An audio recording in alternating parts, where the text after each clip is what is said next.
ದುರ್ಗಾ ವಿಸರ್ಜನೆ ವೇಳೆ ಭಾರೀ ದುರಂತ, ನದಿಯಲ್ಲಿ ಮುಳುಗಿ 12 ಮಂದಿ ಸಾವು. ಮಧ್ಯಪ್ರದೇಶದಲ್ಲಿ ಮುಂದುವರೆದ ಶೋಧ ಕಾರ್ಯ.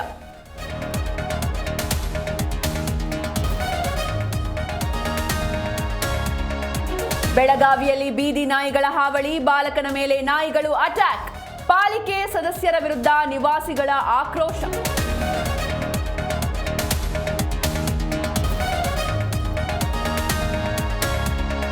ಸಿಗರೇಟ್ ಬಾಕಿ ಹಣ ವಿಚಾರಕ್ಕೆ ಗಲಾಟೆ, ಗದಗ ಜಿಲ್ಲೆಯಲ್ಲಿ 2 ಗುಂಪುಗಳ ಮಧ್ಯೆ ಮಾರಾಮಾರಿ, 6 ಜನಕ್ಕೆ ಗಾಯ, ಆಸ್ಪತ್ರೆಗೆ ದಾಖಲು.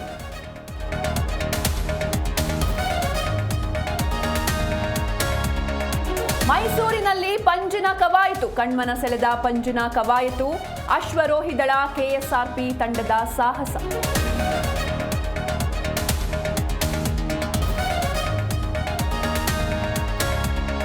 ಅಂಬೇಡ್ಕರ್ ಸಿದ್ಧಾಂತದಂತೆ ಬದುಕಿದ್ದೇವೆ, ಆರ್ಎಸ್ಎಸ್ ಕಾರ್ಯಕ್ರಮಕ್ಕೆ ಹೋಗಲ್ಲ, ಸಿಜೆಐ ಗವಾಯಿ ತಾಯಿ ಬಹಿರಂಗ ಪತ್ರ.